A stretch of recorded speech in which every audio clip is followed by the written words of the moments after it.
So the bell, it detaches itself from the ex-constable and attaches itself to the top scholar. And the top scholar leads the Mellied and the main character to a third city, and there they discover the Bell Spirit. From the Bell Spirit, they learn that he originally was from the Upper Realm, and the main character used to know him. Like, he recognizes the main character, and he freaks out and runs from them, and they catch him, and they get him to spill to them. But yeah, he was from the Upper Realm. He got kicked out because of the actions of the Spring DDD, and he'd been traveling around the Middle Realm. He comes across the top scholar and falls in love with him and commits a horrible sin. One, spirits and humans aren't supposed to be in love with each other, so that's one sin. Another sin he commits is literally like in Heaven's Official Blessing and what the Water Master did for his brother, the Wind Master. Yes, he does something exactly like that for his love.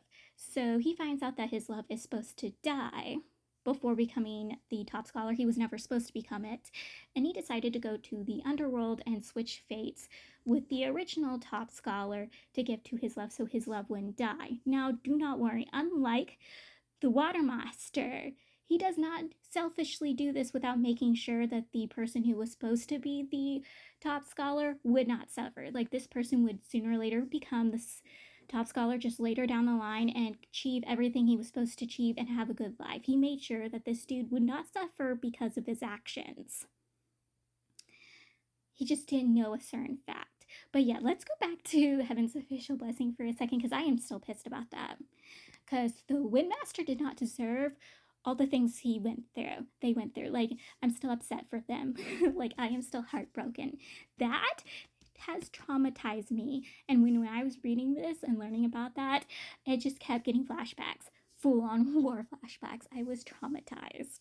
The fact that the Brush Spirit did not know was that his love and the original top scholar were actually instigating the traffickers and everything involving the traffickers. The Bell is basically leading the main character Melly to people involved in this case, people who are trying to solve this case.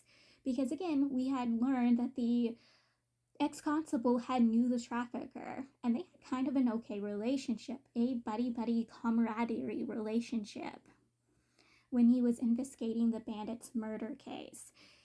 And then we find out that the ex-constable was trafficked by the same people who had trafficked the bandit's daughter.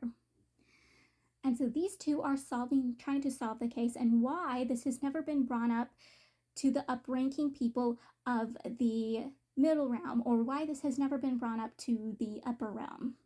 Like, they're trying to solve this and try to bring it up to people so this can be taken care of. What is going on? Like, this is suspicious. There's people pulling the strings in the background, and they want to pull these people out, and they serve the justice that needs to be served to them. Like, they're trying to figure this out. Well, the top scholar was supposed to die by the hands of these people. Literally be killed by them. He wasn't supposed to die from his sickness like the Brush Spirit thought. No, he was supposed to die by the hands of these people who do not want him or the ex-constable, the bandit, and the original top scholar figure out this case. They wanted to get rid of him. And the original top scholar was not supposed to die. He ends up dying. But because he does not get the position as top scholar, he still dies. Like, the poor Brush Spirit did not want him to die for the one he loved. He had not thought this would happen. Nope. Because he does not have the protection that the top scholar position would have given him, he ends up dying by the hands of the people who do not want him solving this case, who does not want him to bring it up to the upper class people. Like, they want to get rid of them. Original top scholar, he's not the only one who gets killed because of these actions, but his lover is also murdered. And he's murdered right after the top scholar is.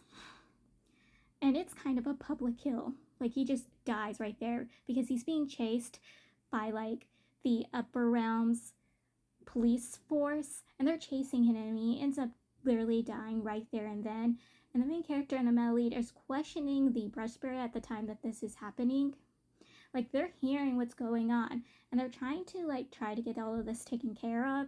It's kind of mess. I'm a little confused, so if I don't explain it correctly or I mess up, I'm so sorry, because and literally was confused at this part because things keep moving around so fast. It keeps switching point of views of characters. So I'm literally confused. You could be one moment following the main character Malleed around, and then the next you're following around the drunk monk, or you're following around the ex-constable. So I was literally confused. They don't stick to the main character Malleed that much a lot.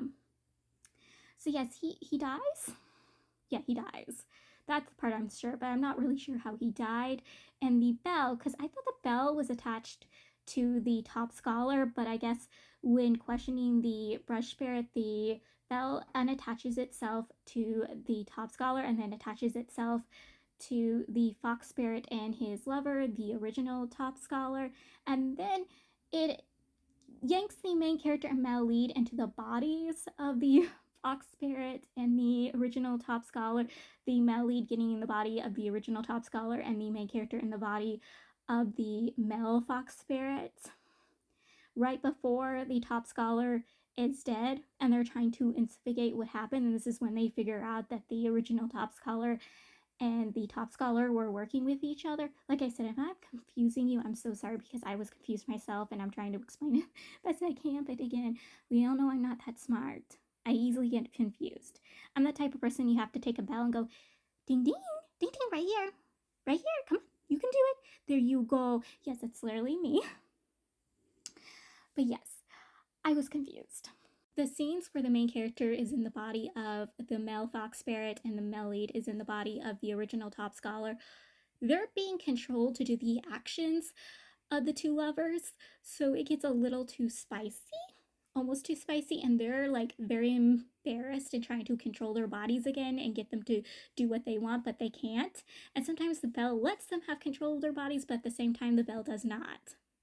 And that's where the story ends at least book one does, is where they're still stuck in the bodies of those lovers. And they haven't figured out how the original top scholar died. Now the Malleed is convinced that the fox spirit has killed him, and the main character is not convinced of it. The main character thinks this man, because he can feel the man's feelings, so he knows this man absolutely loves his love. But the Malleed is not convinced on this. Like, he full on thinks the fox spirit killed his love. So we're gonna have to discover in book two what happened. So I might have discovered why the main character did what he did all those centuries ago. So there was a dragon emperor who looks exactly like the Malleed. And this man was killed by the main character's brother, one of his brothers, because he has 7 brothers and 1 sister. This dude was sent to the dragon emperor to have a conversation, bring the Scout to their side. Instead, his brother had turned hostile, started a war, and killed the dragon emperor during the war. Now, there's no evidence or proof that the main character had a relationship with the dragon emperor, but people of the city, specifically the hostess and her servants, all believe that they did, and that he did his actions for revenge for the dragon emperor, that he killed several of his brothers and father for the dragon emperor. Yet there's no evidence of this, but they're convinced he did this. And it's kind of sounding like the Malleed from Heaven's Official Blessing. It's kind of hilarious that I said earlier when reading this that the main character reminded me of the Malleed from Heaven's Official Blessing, and then we get this scene. Amazing. I am amazing.